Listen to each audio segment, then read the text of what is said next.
بسم الله الرحمن الرحيم الحمد لله رب العالمين والصلاة والسلام على رسول الله صلی اللہ علیہ وسلم وآلہ وصحبہ اجمعین۔ انشاءاللہ تعالیٰ اپنے درس کا آغاز کریں گے۔ عنوان ہے باب فرق المنی، مادہ منویہ کھرچنے کا بیان۔ حدیث نمبر 77۔ ابو حنیفة عن حماد عن ابراہیم عن حمام بن الحارث عن عائشة قالت كنت افرق المنی من ثوب رسول اللہ صلی اللہ علیہ وسلم۔ حضرت عائشہ رضی اللہ عنہا سے مروی ہے، فرماتی ہیں کہ میں رسول اللہ صلی اللہ علیہ وسلم کے کپڑے سے مادہ منویہ کھرچتی تھی۔ حدیث کی شرح یعنی حضرت عائشہ رضی اللہ تعالی عنہا فرماتی ہیں کہ میں نبی اکرم صلی اللہ علیہ وسلم کے کپڑوں سے خشک منی کھرچ دیتی تھی۔ اسی حدیث کو ابی عوانہ نے بھی حضرت عائشہ رضی اللہ تعالی عنہا سے روایت کیا ہے۔ حاصل کلام یہ ہے کہ منی ناپاک ہے، اگر خشک ہو تو کھرچ کر پاک ہو جائے گی، اور اگر تر ہو تو دھونا ضروری ہے۔ یہی امام ابو حنیفہ رضی اللہ تعالی عنہ کا قول ہے۔ امام مالک فرماتے ہیں کہ منی خشک ہو یا تر، اس کو دھونا ضروری ہے۔ حاشیے میں ذکر ہے، شرح الملا علی القاری رحمۃ اللہ تعالی علیہ علی مسند الامام الاعظم، صفحہ نمبر 66۔ حدیث نمبر 78۔ ابو حنیفة عن حماد عن ابراہیم عن حمام ان رجلا اضافته عائشة ام المؤمنین ارسلت الیہ بملحفة فالتحف بها الليل فاصابته جنابة فغسل الملحفة كلها فقالت ما اراد بغسل الملحفة انما كان يجزيه ان يفركه لقد كنت افركه من ثوب رسول الله صلى الله عليه وسلم ثم يصلي فيه۔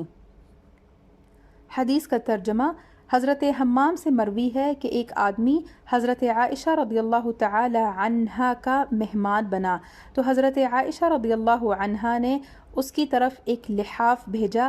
اس نے رات کو وہ لحاف اوڑھ لیا، رات کو اسے احتلام ہو گیا، اس نے سارا لحاف ہی دھو ڈالا۔ حضرت عائشہ رضی اللہ عنہا نے فرمایا، اس آدمی نے اس سے کیا ارادہ کیا؟ اس کو کھرچ دینا ہی کافی تھا۔ میں رسول اللہ صلی اللہ علیہ وسلم کے کپڑے سے کھرچتی تھی، پھر آپ صلی اللہ علیہ وسلم اس کپڑے میں نماز ادا فرماتے تھے۔ حدیث کی شرح یعنی حضرت عائشہ رضی اللہ تعالی عنہا کے مہمان خانہ میں ایک مہمان آیا تو آپ نے اس کو اوڑھنے کے لیے ایک لحاف دیا۔ اس نے رات کو وہ لحاف اوڑھ لیا اور سو گیا تو اس کو رات کو احتلام ہو گیا اور منی لحاف کے ساتھ لگ گئی تو اس نے سارا لحاف دھو ڈالا۔ جب حضرت عائشہ رضی اللہ تعالی عنہا کو معلوم ہوا تو آپ نے فرمایا کہ اس کو دھونے کی کوئی حاجت نہیں تھی، اس کو تو خشک ہونے کے بعد صرف کھرچ دینا ہی کافی تھا۔ میں تو نبی اکرم صلی اللہ علیہ وسلم کے کپڑوں سے منی کھرچ دیتی تھی تو پھر نبی اکرم صلی اللہ علیہ وسلم اسی کپڑوں میں نماز پڑھتے تھے۔ یہ بھی ہو سکتا ہے کہ یہ صرف نبی اکرم صلی اللہ علیہ وسلم کا خاصہ ہو۔ حاشیہ میں ذکر ہے، شرح الملا علی القاری رحمۃ اللہ تعالی علیہ علی مسند الامام الاعظم، صفحہ نمبر 66۔ فقہی مسائل۔ نمبر 1، منی کپڑے میں لگ کر خشک ہو گئی تو فقط مل کر جھاڑنے اور صاف کرنے سے کپڑا پاک ہو جائے گا، اگرچہ بعد ملنے کے کچھ اس کا اثر کپڑے میں باقی رہ جائے۔ نمبر 2، اس مسئلے میں عورت، مرد، انسان و حیوان، تندرست و مریض، جریان سب کا منی ایک ہی حکم ہے۔ نمبر 3، بدن میں اگر منی لگ جائے تو بھی اسی طرح پاک ہو جائے گا۔ نمبر 4، پیشاب کر کے طہارت نہ کی پانی سے اور منی اس جگہ پر گزری جہاں پیشاب لگا ہوا تھا تو یہ ملنے سے پاک نہ ہوگی بلکہ دھونا ضروری ہے، اور اگر طہارت کر چکا تھا یا منی چست کر کے یعنی اچھل کر نکلی کہ اس موضع نجاست یعنی ناپاک جگہ پر نہ گزری تو ملنے سے پاک ہو جائے گی۔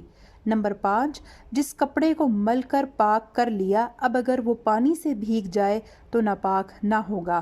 نمبر 6، اگر منی کپڑے میں لگی ہے اور اب تک تر ہے یعنی بغیر سکھائے پاک کرنا چاہے تو دھونے سے پاک ہوگا، سوکھنے سے قبل ملنا کافی نہیں۔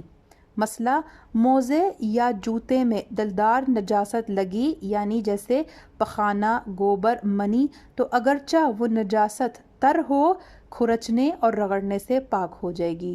حاشیہ میں ذکر ہے، شرح الملا علی القاری رحمۃ اللہ تعالی علیہ علی مسند الامام الاعظم صفحہ نمبر 70۔